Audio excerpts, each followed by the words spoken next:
తెలంగాణ ప్రజల ఆకాంక్షలు నెరవేర్చడమే లక్ష్యంగా రేవంత్ రెడ్డి ప్రభుత్వం పనిచేస్తుందని, ప్రజల కోసం ఎన్ని కష్టాలైనా ఓర్చుకోవడానికి సిద్ధమని ఆర్థిక మంత్రి ఉప ముఖ్యమంత్రి భట్టి విక్రమార్క అన్నారు.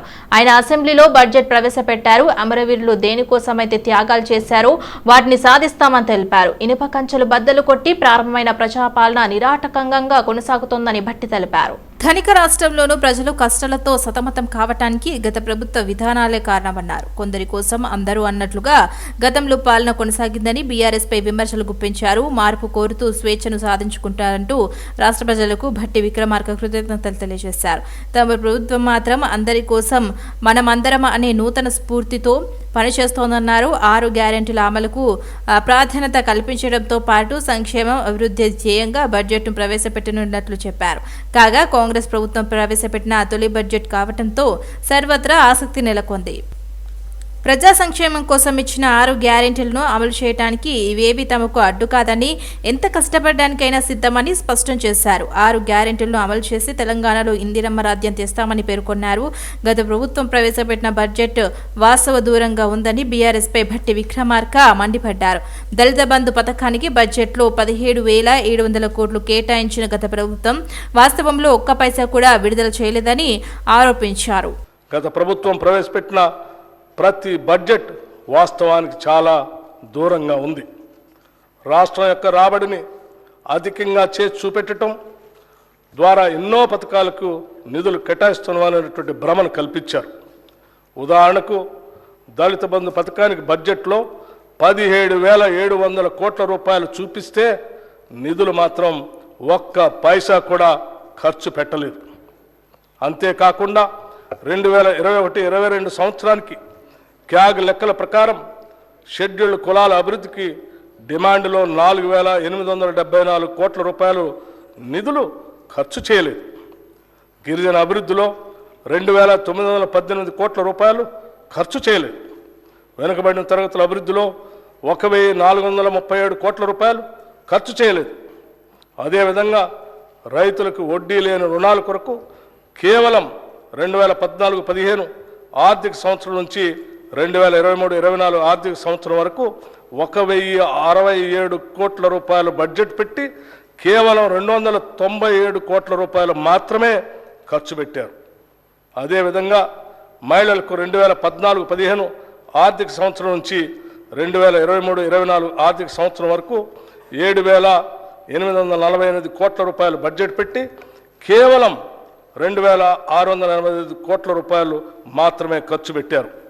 ఈ విధంగా సమాజంలోని 90% జనాభా ఉన్న ఎస్సీ, ఎస్టీ, బీసీ, మైనారిటీ మరియు మహిళల కోసం గొప్పలు చెప్పుకోవటానికి పథకాలు బడ్జెట్లో ఉన్నాయి తప్పితే వాటికి నిధుల విడుదల లేవు.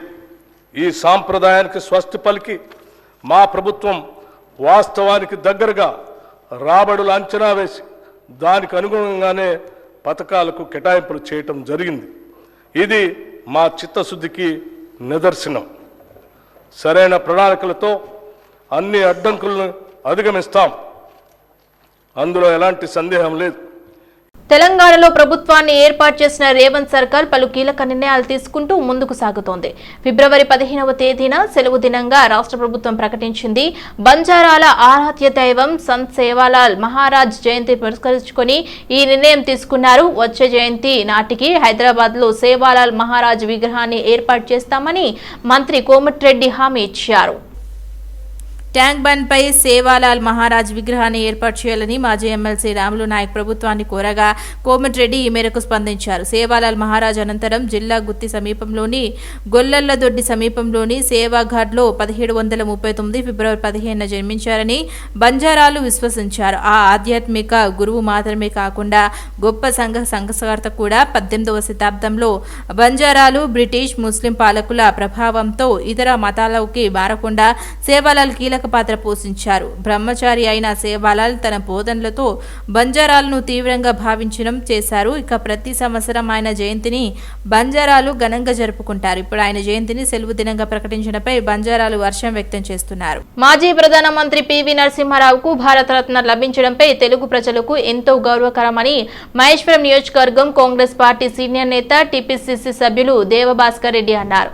కేంద్ర ప్రభుత్వం పివి నరసింహారావుకు భారతరత్న ప్రకటించడం పట్ల వ్యక్తం చేస్తూ ఈ రోజు అల్కాపురి చౌరస్తాలోని పివి నరసింహారావు విగ్రహానికి ఆయన కాంగ్రెస్ నేతలు, బ్రాహ్మణ సంఘాల నేతలతో కలిసి పూలమాలలు వేసి ఘనంగా నివాళులర్పించారు. తెలంగాణ బిడ్డకు భారతరత్న కావటం ఎంతో సంతోషంగా ఉందని అన్నారు.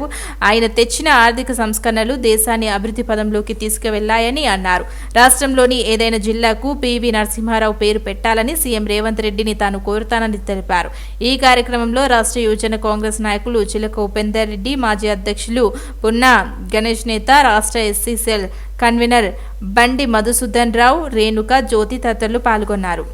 ప్రధానమంత్రి గారు పివి నరసింహారావు గారికి, స్వర్గీయ పెద్దలు పివి నరసింహారావు గారికి భారతరత్న ఇవ్వడము చాలా గొప్ప విశేషము. తెలుగు ప్రజలందరూ కూడా సంతోషంగా ఉన్నారు. ఇలా ఉమ్మడి రాష్ట్రంలో మరి పివి నరసింహారావు యొక్క ఆశయ సాధన కోసం మనం అందరం కృషి చేయాలని చెప్పేసి నేను తెలియజేస్తున్నాను. కొంతమంది మిత్రులు ఇప్పుడే చెప్తా ఉన్నారు, ఈ తెలంగాణ ప్రాంతంలో పివి నరసింహారావు గారి పేరు పెట్టాలని చెప్పేసి ఎప్పటి నుంచో ఆలోచన చేస్తున్నారు. గతంలో ఉన్న బీఆర్ఎస్ పార్టీ ఎప్పుడు కూడా దాని మీద ఆలోచించలేదు. తప్పకుండా మా ముఖ్యమంత్రి, మనందరి ముఖ్యమంత్రి రేవంత్ రెడ్డి అన్న గారి దృష్టికి తీసుకెళ్లి తప్పకుండా తెలంగాణ ప్రాంతంలో ఎక్కడో చోటో తప్పకుండా జిల్లాలో పివి నరసింహారావు గారి యొక్క పేరు తప్పకుండా వస్తుందని చెప్పేసి సభాముఖంగా నేను తెలియజేస్తున్నాను. దానికోసం కాంగ్రెస్ పార్టీ అహర్నిశలు కృషి చేస్తుంది. మీ అందరి తరపు నుంచి కూడా రేవంత్ రెడ్డి గారి దగ్గరికి ఈ విషయాన్ని నేను తీసుకెళ్లి రేవంత్ అన్న దృష్టికి తీసుకెళ్లి తప్పకుండా పివి నరసింహారావు గారి జిల్లా ఏర్పాటు చేసేంత వరకు కృషి చేస్తానని చెప్పేసి ఈ సందర్భంగా తెలియజేస్తున్నాను. అందులో పివి నరసింహారావు గారు ఇక్కడ మా అల్కాపురి మహేశ్వరం నియోజకవర్గంలో ఇలాంటి విగ్రహం ఉండడం మా అందరికీ కూడా అదృష్టంగా నేను భావిస్తూ ఈరోజు వారికి మేము పూలదండతో సమర్పించు రాబోయే రోజుల్లో పివి నరసింహారావు గారి ఆశయ సాధనలు తెలంగాణ ప్రాంతంలో అన్ని ప్రాంతాలకు తీసుకెళ్తామని చెప్పి తెలియజేసుకుంటూ సెలవు తీసుకుంటున్నాం. Thank you. ప్రాచీన సాంప్రదాయ చిరుధాన్యాల ఉత్పత్తులు వినియోగం మరింత పెరగాల్సిన అవసరం ఉందని గవర్నర్ తమిళిసై అన్నారు. హైదరాబాద్ రాజేందర్ నగర్లోని భారతీయ చిరుధాన్యాల పరిశోధన సంస్థ 9వ వార్షికానికి గవర్నర్ హాజరయ్యారు. ICRISAT director general doctor Jacqueline హుడ్స్ను, ఐఐఎంఆర్ డైరెక్టర్ తారా సత్యావతి, శాస్త్రవేత్తలు, ఉద్యోగులు, సిబ్బంది కార్యక్రమంలో పాల్గొన్నారు. 9 ఏళ్లలో చిరుధాన్యాల పురోగతి, ఉత్పాదకత, రకాలు, జీవన వైవిధ్యం పెంచే జన్యు నిల్వలు, ప్రత్యేక లక్షణాలపై ప్రచురణలను ఈ సందర్భంగా గవర్నర్ ఆవిష్కరించారు. 3 పశుగ్రహణ రకాలపై 3 ఏళ్ల పాటు సాగే ఐఐఎంఆర్ కృషి వికాస్ సహకార సంఘం మధ్య గవర్నర్ చేతుల మీదుగా ఒప్పందం కుదుర్చుకున్నారు. పరిశోధన విస్తీర్ణ రంగంలో ప్రతిభను కనబరిచిన శాస్త్రవేత్తలకు గవర్నర్ పురస్కారాలు అందజేశారు. 2023 అంతర్జాతీయ చిరుధాన్యాల ఏడాదిగా ఐరాస ప్రకటించిన తర్వాత అన్ని దేశాలు భారత్ ను అనుసరిస్తున్నట్లు గవర్నర్ తెలిపారు. Actually, we escaped from corona because of our traditional food. Research says that. So awareness should be there. And I was really excited to take the snacks of the millet. And I can become a brand ambassador for all of you because I love millet and the variety. And you are doing such a great job. And my request is this should reach the poorest and poor, and it should be available everywhere. It's not only the millet shop, even the normal kirana shops should have it. And another awareness, too much of polishing should not be there, and there are so many techniques to preserve the nutritional value of the millet. విద్యార్థుల ఆలోచనలో గుణాత్మకమైన మార్పుతో పాటు ప్రస్తుత విద్యా వ్యవస్థలోనూ సమూల మార్పులు అవసరమని సాంస్కృతిక శాఖ మంత్రి జూపల్లి కృష్ణారావు అన్నారు. ప్రతి గ్రామంలోనూ సాంస్కృతిక సాంప్రదాయాలు పెంపొందించేలా రాష్ట్ర ప్రభుత్వం కృషి చేస్తుందని అన్నారు. పూర్వ ప్రభుత్వ సలహాదారుడు కేవీ రమణాచారి జన్మదిన వేడుకలు హైదరాబాద్ రవీంద్ర భారతిలో ఘనంగా జరిగాయి. వంశీ ఇంటర్నేషనల్ ఇండియా ఆధ్వర్యంలో జరిగిన ఈ కార్యక్రమానికి మంత్రి హాజరయ్యారు. ప్రముఖ సాహితీవేత్త కమిడిమిల్ల వరప్రసాద్ను ఈ సందర్భంగా కేవీ రమణ జీవన సైఫల్యాల పురస్కారంలో సత్కరించారు. ఒకనాటి 1969 ఉద్యమంలో ఆనాటి యువత తుపాకీ తూటాలకు ఎదురుండింది. కానీ ఈనాటి ఉద్యమంలో ఆత్మహత్య చేసుకుంటాం. విద్యలో కూడా ఫెయిల్ అయితే ఆత్మహత్యలు, మార్పు తక్కువ వస్తే ఆత్మహత్యలు. ప్రభుత్వాలు ఎన్నొచ్చినా ఎన్ని మారినా విద్యా ప్రమాణాలు పోయినాయి, ఆధ్యాత్మికత అంతకంటే లేదు. గ్రామాన ఈ కళలు, కళాకారులు, రచయితలు ప్రోత్సాహించాల్సిన అవసరం ఉంది. కళా సంస్థలు ఏర్పడాల్సిన అవసరం ఉంది. అందులో అందరినీ భాగస్వామ్యం చేయాల్సిన అవసరం ఉంది. వ్యవస్థను మార్చాల్సిన అవసరం ఉంది, మారాల్సిన అవసరం ఉంది. ఈ కల్చరల్ యాక్ట్ని పెంచడం కోసం తప్పకుండా ఈనాడు గౌరవ ముఖ్యమంత్రి గారి రేవంత్ రెడ్డి గారి నాయకత్వాన ఈ యొక్క కళలకు, కళాకారులకు, రచయితలకు ప్రోత్సహించి డెఫినెట్ గా రాబోయే కొద్ది రోజుల్లోనే ఒక ప్రోగ్రామ్ కండక్ట్ చేస్తాం. ముఖ్యమంత్రి రేవంత్ రెడ్డి సోదరుడు తిరుపతి రెడ్డి కాంగ్రెస్ ఎంపీగా పోటీ చేస్తే అత్యధిక మెజారిటీతో గెలిపించుకునేందుకు సిద్ధంగా ఉన్నామని సిడబ్ల్యూసీ సభ్యుడు వంశీచంద్ రెడ్డి తెలిపారు. మహబూబ్ నగర్ నుంచి తిరుపతి రెడ్డి పోటీ చేయనున్న ప్రచారంపై స్పందించిన వంశీచంద్ ఆయన సీఎం సోదరుడిగా కాకుండా కాంగ్రెస్ క్రియాశీల నాయకునిగా గుర్తించాలన్నారు. ముఖ్యమంత్రి ఇన్ఛార్జిగా ఉన్న ఎంపీ స్థానాన్ని భారీ మెజారిటీతో గెలిపించుకోవటమే తమ లక్ష్యమన్నారు. తిరుపతి రెడ్డి గారు కేవలం ముఖ్యమంత్రి గారి సోదరుడే కాదు, మీరు వారిని ముఖ్యమంత్రి సోదరుగానే చూడకూడదు. తిరుపతి రెడ్డి గారు గత కొన్ని సంవత్సరాలుగా కొడంగల్ నియోజకవర్గంలో కాంగ్రెస్ పార్టీ బలోపేతం కోసం కృషి చేస్తున్నారు. కొడంగల్లో కాంగ్రెస్ పార్టీ ప్రతి ఒక్క కార్యకర్తకు అండగా ఉంటూ కాంగ్రెస్ పార్టీ బలోపేతం కోసం కొడంగలే కాదు, పక్కనున్నటువంటి నారాయణపేట, అటు పక్కనున్నటువంటి తాండూరు, ఆ మాటకొస్తే వారి సొంత నియోజకవర్గమైనటువంటి అచ్చంపేట గాని, నా సొంత నియోజకవర్గమైనటువంటి కల్వకుర్తిలో కూడా తిరుపతి రెడ్డి గారు కీలక పాత్ర పోషిస్తుంటారు కాంగ్రెస్ పార్టీ నాయకునిగా. ఎంపీగా పోటీ చేసేటువంటి అర్హత తిరుపతి రెడ్డి గారికి కూడా ఖచ్చితంగా ఉన్నది. ఒకవేళ వారు పోటీ చేయదలుచుకుంటే కాంగ్రెస్ పార్టీ తిరుపతి రెడ్డి గారిని పోటీ చేయాలని భావిస్తే ఖచ్చితంగా మేమందరం కూడా తిరుపతి రెడ్డి గారి కోసం కష్టపడతాము. రాష్ట్రంలోనే అత్యధిక మెజార్టీ తోటి తిరుపతి రెడ్డి గారు గెలిచేటట్టుగా మేమందరం కూడా కృషి చేస్తాము. ఎవరిని కాంగ్రెస్ పార్టీ అభ్యర్థిగా నిలబెట్టినా మేమందరము సమష్టిగా పనిచేస్తాము. గెలిపే లక్ష్యం మాకు చేయగుర్తు ఒకటే కనిపిస్తుంది, మనిషి ముఖం కనిపించదు. మాకు ముఖ్యమంత్రి గారి సొంత జిల్లా, ముఖ్యమంత్రి గారు ఇన్ఛార్జ్ గా ఉన్నటువంటి పార్లమెంట్ కాబట్టి అత్యధిక మెజార్టీతో గెలిపించి తీరుతాము. బోరబండ కార్పొరేటర్ బాబా ఫసియుద్దీన్ లింగోజిగూడెం కార్పొరేటర్ ధర్పల్లి రాజశేఖర్ రెడ్డితో కలిసి జీహెచ్ఎంసీ కమిషనర్ రొనాల్డోస్ను కలిశారు. ఈ సందర్భంగా జూబ్లీహిల్స్ నియోజకవర్గ కార్పొరేటర్ల ప్రోటోకాల్ సమస్యపై వినతి పత్రం అందజేశారు. జీహెచ్ఎంసీలో కాంగ్రెస్ జెండా ఎగరవేస్తామని, త్వరలో మేయర్ను కైవసం చేసుకుంటామని కార్పొరేటర్ బాబా ఫసియుద్దీన్ అన్నారు. జీహెచ్ఎంసీ పరిధిలో మంచి పనులు చేయడానికి ముఖ్యమంత్రి రేవంత్ రెడ్డి ప్రణాళిక రూపొందిస్తున్నారని తెలిపారు. తెలంగాణ ప్రజలందరూ కాంగ్రెస్ ప్రక్షాళన నిలబడ్డారని, అహంకారమైన నియంత దొరల గడిలోంచి తెలంగాణ బయటికి వచ్చిందని అన్నారు. బీఆర్ఎస్ పాలనలో అద్భుతంగా ఉంటుందని అనుకున్నామని, 10 ఏళ్లు దొరల గడిలో తెలంగాణ బందీ అయిపోయిందని విమర్శించారు. ఈ రోజు బిఎన్ రెడ్డి నగర్ డివిజన్ పరిధిలోని వెంకటేశ్వర కాలనీ అభయాంజనేయ స్వామి ఆలయ నూతన కమిటీని ఏర్పాటు చేశారు. ఈ సందర్భంగా కమిటీ సభ్యులు B N Reddy Nagar division GHMC corporator Moddu లచ్చిరెడ్డిని మర్యాదపూర్వకంగా కలిసి శాల్వాలతో సత్కరించారు.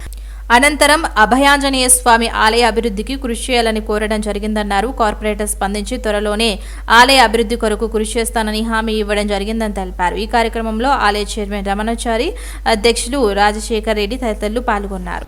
రంగారెడ్డి జిల్లా మంత్రి దుద్దిళ్ల శ్రీధర్ బాబు ఆదేశాల మేరకు నియోజకవర్గ అభివృద్ధికి పక్కా ప్రణాళికలు సిద్ధం చేయడామని పిలుపునిచ్చారు. అభిలాష అభినవ్ను కలిసి నియోజకవర్గ అభివృద్ధిపై సమీక్ష నిర్వహించినట్లు సేలింగంపల్లి నియోజకవర్గ కాంగ్రెస్ పార్టీ ఇన్ఛార్జ్ వి జగదీశ్వర్ గౌడ్ తెలిపారు. సేలింగంపల్లి నియోజకవర్గ హైదర్ నగర్, వివేకానంద నగర్, ఆల్విన్ కాలనీ పలు బస్తీలలో చేపట్టవలసిన అభివృద్ధి పనులపై పక్కా ప్రణాళికలు సిద్ధం చేయాలని జోనల్ కమిషనర్ కోరామన్నారు. సేలింగంపల్లి ప్రజలకు అందుబాటులో ఉంటూ ప్రతి సమస్య పరిష్కారానికి కృషి చేస్తామని తెలిపారు. ఈ కార్యక్రమంలో మాజీ కార్పొరేటర్ భానుప్రసాద్, నియోజకవర్గ నాయకులు గొట్టిముక్కల వెంకటేశ్వరరావు, కూనా సత్యం గౌడ్, నల్ల సంజీవరెడ్డి, నాగేశ్వరరావు, సిద్దాం శ్రీకాంత్, ఉప్పల విద్యా కల్పన తదితరులు పాల్గొన్నారు. ప్రభుత్వం సేవాలాల్ మహారాజ్ జయంతి రోజును ఆప్షనల్ హాలిడేగా ప్రకటించింది. ఈ సందర్భంగా ఉస్మానియా యూనివర్సిటీలోని విద్యార్థులు స్వాగతించారు. ఆర్ట్స్ కళాశాల వద్ద తెలంగాణ రాష్ట్ర ముఖ్యమంత్రి యనుమల రేవంత్ రెడ్డి చిత్రపటానికి గిరిజన శక్తి ఆధ్వర్యంలో పాలాభిషేకం నిర్వహించారు. సద్గురు సంత్ శ్రీ సేవాలాల్ మహారాజ్ జయంతి ఫిబ్రవరి 15న రాష్ట్ర ప్రభుత్వం ఆప్షనల్ సెలవు దినంగా ప్రకటించడం గొప్ప విషయమన్నారు. ఈ కార్యక్రమంలో గిరిజన శక్తి రాష్ట్ర అధ్యక్షుడు శరత్ నాయక్ తదితరులు పాల్గొన్నారు. ఫిబ్రవరి 15వ తారీఖున ఈ తెలంగాణ రాష్ట్ర ముఖ్యమంత్రి సీఎం రేవంత్ రెడ్డి గారు, మరి బట్టి విక్రమార్ గారు, తెలంగాణ ట్రైబల్ మినిస్టర్ సీతక్క గారు ఈ 15వ తారీఖున సెలవు దినంగా ఆప్షనల్ హాలిడేగా ప్రకటించడం మా తెలంగాణ గిరిజన తరఫున హర్షదాయకం. అదే గత ప్రభుత్వం, బీఆర్ఎస్ ప్రభుత్వం రాజకీయ లబ్ధి కోసమే గిరిజనులు వాడుకుని వదిలేశారు. కనీసం 12% రిజర్వేషన్ ఇస్తానని చెప్పి మోసం చేసిన ప్రభుత్వం బీఆర్ఎస్ ప్రభుత్వం. అదే కాకుండా ఈ బీఆర్ఎస్ ప్రభుత్వంలో వచ్చిన ట్రైబల్ ఫండ్ కూడా ఇవాళ పక్కదారి పట్టించడం జరిగింది. అదేవిధంగా ఇవాళ కాంగ్రెస్ ప్రభుత్వం మమ్మల్ని గుర్తించి 15వ తారీఖు ఆప్షనల్ హాలిడేగా ప్రకటించడం చాలా సంతోషంగా ఉన్నది మాకు.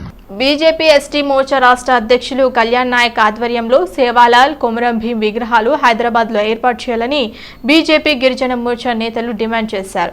బీజేపీ గిరిజన మోర్చా ఆధ్వర్యంలో అసెంబ్లీ ముట్టడి చేపట్టారు. హైదరాబాద్ అంబర్పేటలో అసెంబ్లీ ముట్టడికి బయలుదేరిన గిరిజన మోర్చా నాయకులను అంబర్పేట పోలీసులు అడ్డుకోగా పోలీసులకు నాయకులకు మధ్య తీవ్ర వాగ్వాదం జరిగింది. దీంతో పోలీసులు వారిని అరెస్ట్ చేసి పోలీస్ స్టేషన్కి తరలించారు. డాక్టర్ కళ్యాణ్ నాయక్ ఎస్టీ మోర్చా రాష్ట్ర అధ్యక్షుడిని.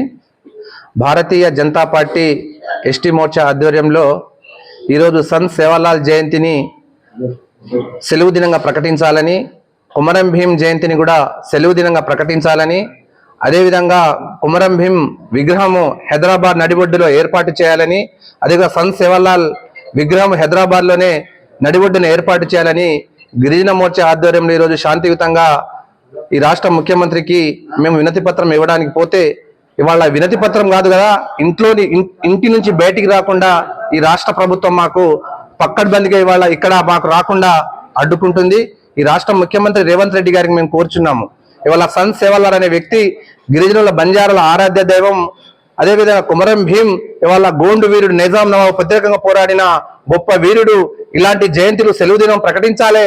ఇవాళ అడగకుండా కూడా ఇవాళ ముస్లిం జయంతులు ఏమున్నా, ముస్లిం పండుగలున్నా అడగకుండా కూడా ఇవాళ ఈ రాష్ట్ర ప్రభుత్వం అనేక సందర్భాల్లో ఇవాళ సెలవు దినం ప్రకటించి వాళ్లకు ఇవాళ సెలవు దినం ప్రకటిస్తుంది. కానీ రాష్ట్ర ప్రభుత్వం ఆప్షనల్ హాలిడే అనేది మాకు వద్దు, సెలవు దినంగానే ఈ సేవాలాల్ జయంతిని ప్రకటించాల్సిన బాధ్యత ఈ రాష్ట్ర ప్రభుత్వం మీద ఉంది. కనుక ఇవాళ ఇప్పటికైనా ఈ రాష్ట్ర ప్రభుత్వం శాంతియుతంగా చేస్తున్న మాకు నిరసనకు అనుమతి ఇవ్వాల్సిందిగా ఈ రాష్ట్ర ప్రభుత్వానికి ఈ ముఖ్యమంత్రి రేవంత్ రెడ్డి గారికి నేను కోరుచున్నాను.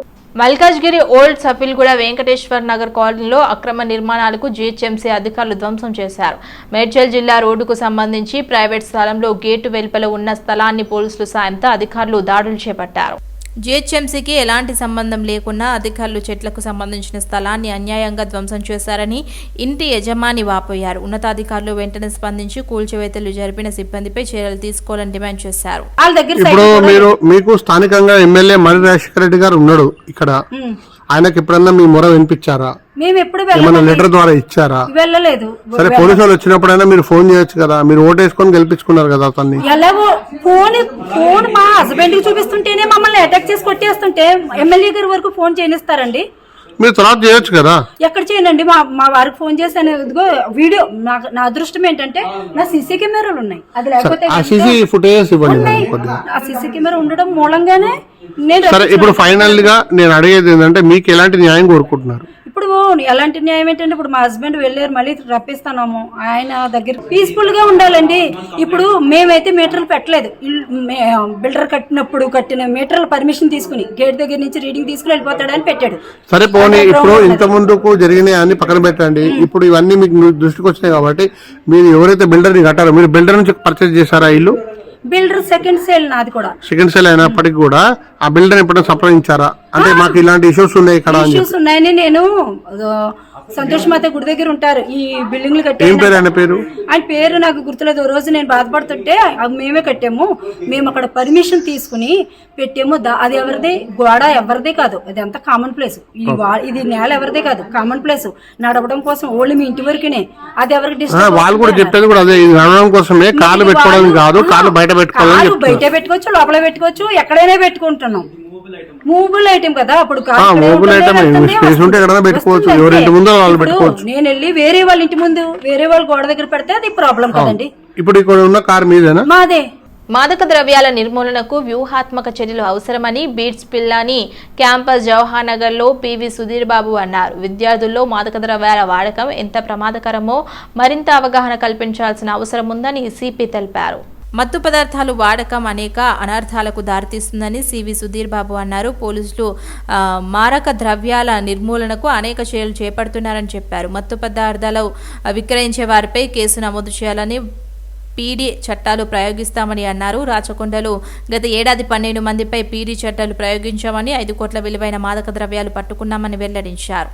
ఏరియా ఆఫ్ స్టడీ ఇచ్చి డ్రగ్స్ రిలేటెడ్ ఆస్పెక్ట్ లో పిఆర్ గ్రూప్ ఇన్ఫాక్ట్ ఎట్లా ఉంటుంది, ఎన్వైరన్మెంట్ ఇంపాక్ట్ ఎలా ఉంటుంది, వాళ్ళపైన డ్రగ్ అడిక్షన్ స్టిగ్మా ఎట్లా ఉన్నాయి, అట్లా కొన్ని టాపిక్స్ సెలెక్ట్ చేసి ఇవ్వడం జరిగింది. వాళ్ళు పేపర్ ప్రజెంట్ చేస్తారు after this introduction. They been divide into 10 syndicates. వాళ్ళు డిస్కస్ చేసి ప్రెజెంటేషన్ ఇస్తారు, దాన్ని మళ్ళీ మేము ప్రకటన చేస్తాం. ఒక SOPని కూడా రిలీజ్ చేస్తున్నాం. ప్రతి కాలేజీలో కూడా యాంటీ డ్రగ్ ఒక కమిటీ ఉంటుంది, స్టూడెంట్స్ ఇన్వాల్వ్ చేస్తూ టీచర్స్ని చేసి వాళ్ళ వల్ల రెగ్యులర్గా మానిటరింగ్ ఉండేట్టుగా ఉంటుంది.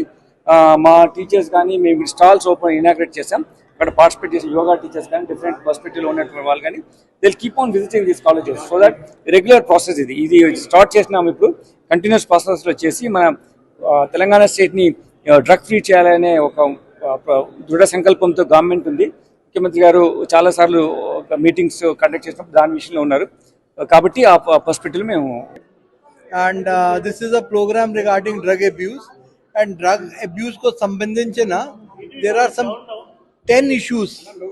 Okay, each issue one batch of students is going to deal with one issue, and there will be a syndicate group, and adi stigmatize atla ipudu how the people who are getting drug addicted, how do they come out.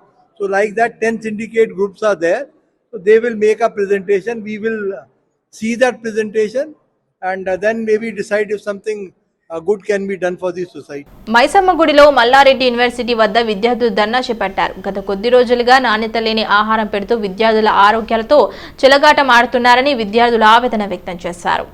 ఈ విషయంపై యాజమాన్యం స్పందించాలని demand చేశారు. కళాశాల incharge Mahender Reddy సమాధానం చెప్పారని రోడ్డుపై NSUI కార్యకర్తలు విద్యార్థులు నిరసన తెలిపారు. దీంతో రోడ్డుకు ఇరువైపుల వాహనంతో ట్రాఫిక్ స్తంభించింది.